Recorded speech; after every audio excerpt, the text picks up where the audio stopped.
Singapore companies are backing a job support network by the labour movement to help workers tide over the COVID-19 pandemic. Displaced workers will be able to find new jobs faster with the Job Security Council, which now has around 7,000 companies in its network.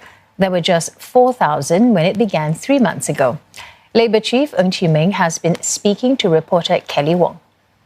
The Job Security Council was set up back in February to match retrenched workers with job vacancies amid the COVID-19 pandemic. So based on feedback, will this council be permanent, and is the labour union looking into further measures other than this council? The idea of a releasing company and a releasing company is working pretty well. So all likelihood, we will continue to push this concept.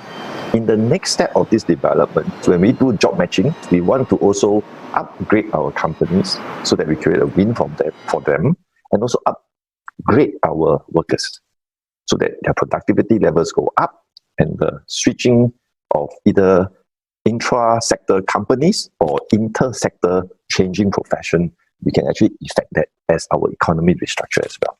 So in light of possible retrenchments, how is the tripartite partnership going to respond?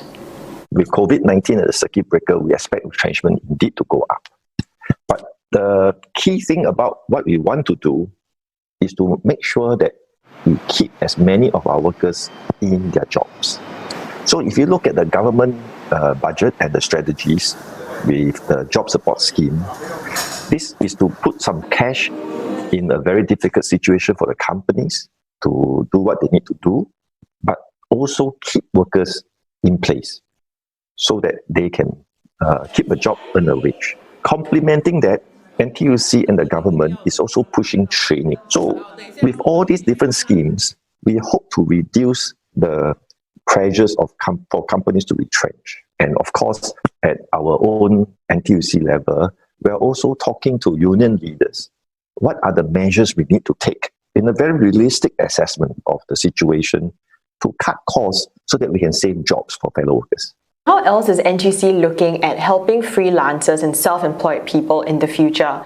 Now we are also focusing on how to actually organize the freelancers so that we can help them towards better wages, fair wages, towards better welfare. And importantly, because of the way that the world economy is developing, how to also engender better work prospects for them in the long term. So bringing them into NTUC is a no-regrets move, is the right move. So moving forward, what kind of strategies is the labour union looking into? Realistically, for us to get out of this, we must ensure that our Singaporean lives are protected, despite all the emphasis to ensure that infection rates are driven down, so that we can open our economy in gradual phases. Without the market operating, I think no matter how strong we are in terms of our financial position, well, there's a limit. It is really hard to tell you honestly what industries can be able to sustain and come out of this successful and which one will falter. So in the meantime, we want to make sure that we do our best to keep the jobs. More importantly, even if we lose the jobs in the challenges ahead, we want to make sure we protect the workers so that we retain the overall capacity of output to be able to seize new opportunities in whatever shape the new economy may come out of COVID-19 to be.